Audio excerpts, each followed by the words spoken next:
આપણા તહેવારો, તેમાં પહેલો તહેવાર છે ઉત્તરાયણ. ઉત્તરાયણ દર વર્ષે 14મી જાન્યુઆરી મનાવવામાં આવે છે. આ દિવસે લોકો પતંગ ચગાવવાની મજા માણે છે. ત્યારબાદ આવે છે મહાશિવરાત્રિ.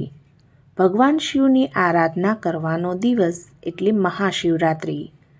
આ દિવસે શિવ મંદિરોમાં ભજન કીર્તન થાય છે. ત્યારબાદ આવે છે હોળી. હોળીના તહેવાર સાથે ભક્ત પ્રહલાદની કથા જોડાયેલી છે.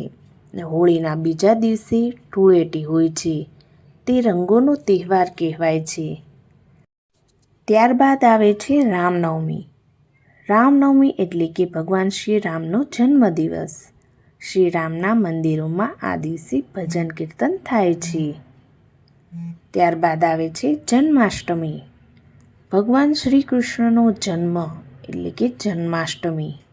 મટકી ફોડ અને કૃષ્ણ ભક્તિના કાર્યક્રમો આ દિવસે થાય છે. ત્યારબાદ આવે છે રક્ષાબંધન.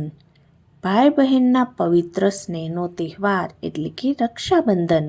આ દિવસે બહેન ભાઈને રાખડી બાંધે છે. ત્યારબાદ આવે છે નવરાત્રિ. લોકો માતાજીની પૂજા કરે છે અને રાસ ગરબા રમે છે. ત્યારબાદ આવે છે દશેરા. શ્રી રામે રાવણને હરાવીને લંકા પર વિજય મેળવ્યો હતો. તે દિવસને દશેરા તરીકે ઉજવવામાં આવે છે. આ દિવસે રાવણ દહન થાય છે. ત્યારબાદ આવે છે દિવાળી.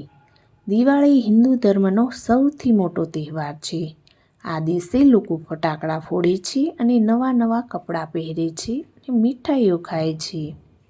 બાળકો, તમને અમારો વિડીયો પસંદ આવ્યો હોય તો અમારી ચેનલ લાઈક અને સબસ્ક્રાઈબ કરો. Thank you.